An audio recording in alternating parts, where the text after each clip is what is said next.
के गण मिलकर के बाबा का श्रृंगार करना आरंभ किए हैं। आज बाबा के सरपों से श्रृंगार हो रहा है। कुंडल कंकण पहिरे व्याला तन भभूति पटके हरि छाला। पूरे शरीर में भभूति लगाए हैं, गण के कपड़े पर बाबा सर्प के ही कुंडल बना करके पहने हैं।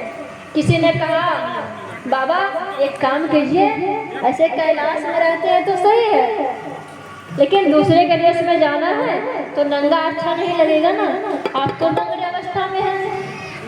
तो एक काम कीजिए कि जिस पे आप बैठे हैं आप खड़े हो जाइए, बागंबर में वही बांध देता हूँ। अब बागंबर तो बड़ा होता है ना, वो कैसे बंधाए? बोले उपाय है, एक पतला सर्प पकड़ा और बाबा के कमरे में लगा कर करके और उस बागंबर से बाबा को सर्प से बांध दिया।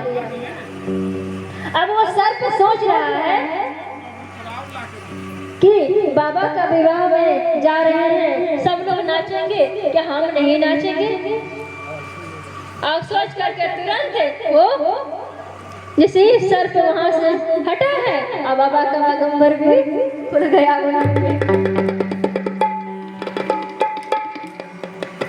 अब सारे देवता लोग अपने अपने वाहन को सजा रहे हैं, अपने अपने विमान को तैयार कर रहे हैं। इंद्र भगवान जो है वो अपने, कुबेर जो भगवान है वो पुष्पक विमान में लरिया लगा रहे हैं। यमराज भगवान जो है वो अपना करिया भैंस को सरप से रगड़ रहे हैं। सारे देवता अपने अपने बानर को, बाण को सजा रहे हैं, लेकिन किसी को कोई चिंता नहीं। अरे ट्रेवल वाला कम कर, ट्रेवल वाला। अब बाबा जब तैयार हुए हैं तो बाबा खुद को देख करके बड़े ही प्रसन्न हैं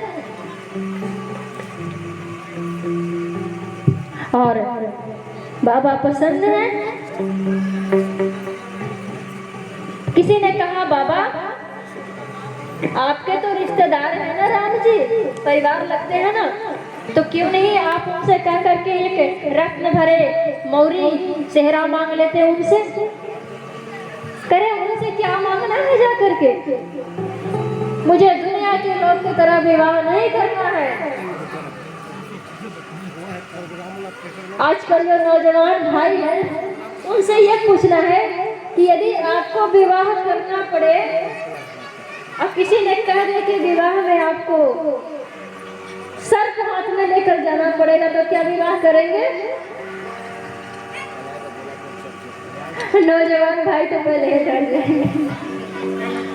लेकिन बाबा इसलिए कुछ ऐसा नहीं किए कि जो हम करें वो नौजवान ना करे कलयुग में विवाह। अब बाबा तैयार हुए हैं और कहते हैं कि गरुड़ त्रिशूल और डमरू विराजा चले बस चढ़े